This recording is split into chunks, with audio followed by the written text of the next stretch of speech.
আসবে, খুব শীঘ্রই আসবে। নির্বাচনে হারার একদিন পরই দেশ ছেড়ে পালিয়ে গেলেন রাজ শুভশ্রী। নির্বাচনে হারার পর চরম হেনস্থার শিকার হন রাজ শুভশ্রী। ভোটের ফল বেরোতেই পাল্টে গেল দৃশ্যপট।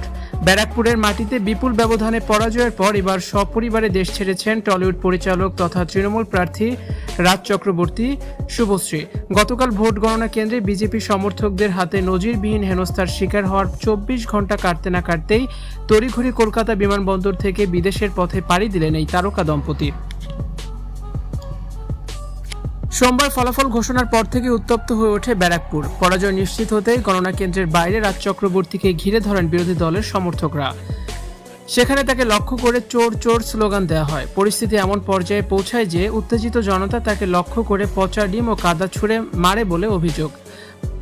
পুলিশি ঘেরাটোপে কোনো মতে এলাকা ছাড়লেও রাজের চোখে মুখে ছিল আতঙ্কের ছাপ। নির্বাচনের ঠিক একদিন পরে রাজ শুভশ্রী এবং তাদের সন্তান ইউভানকে বিমানবন্দরে দেখা যায়। বিরোধীদের দাবি, নির্বাচনের পর এলাকায় অশান্তি এবং জনরোষের ভয়েই তিনি গা ঢাকা দিচ্ছেন।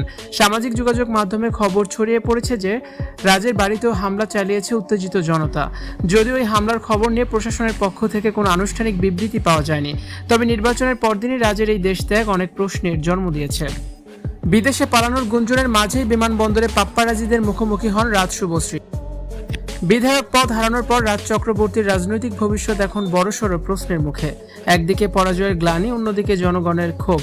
সব মিলিয়ে চরম কোণঠাসা টলিপাড়ার এই দম্পতি।